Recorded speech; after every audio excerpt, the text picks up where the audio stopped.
Het is de day after op Harkema. Wat een bekersprookje worden mast eindigen in een deceptie.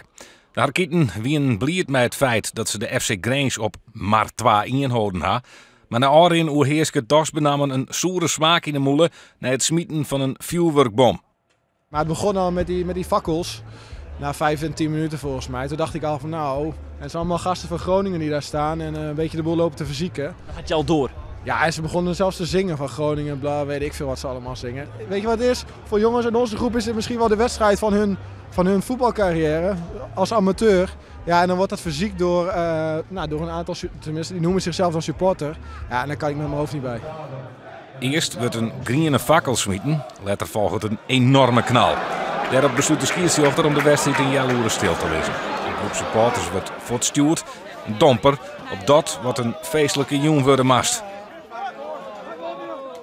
Ja, weekend voorbereidingen ben er op van uitgang om hier een leuk feestje te organiseren. En dat ja, iedereen had zijn van dat jaloerke kan nu sfeer net verstieren. Wij gaan lekker terug.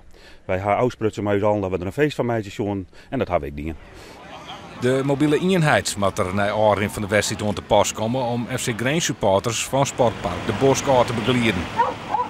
Hij hem ook financiële keer oproepen door deze situatie. Moeilijk te zeggen. Daar kan ik nog geen antwoord op aan, want dat is nog net op papier zet wat had het opleveren en wat had het kosten. De Harkieten steken een soort geld en moeite in de organisatie van het bekerduel. Is het nog wel de moeite waard om zo'n feest te organiseren als dit soort zaken hier barren kunnen? Wij zullen daar misschien wat een huddenbeleid invoeren. In samenspraak met de veiligheid en stewards en de gemeente. Want de gemeente is er natuurlijk een partner in. We hebben natuurlijk voor de wedstrijd al heel veel jongen van nou, kunnen we wat verwacht je? En we zijn het met een voetbalfeest wezen.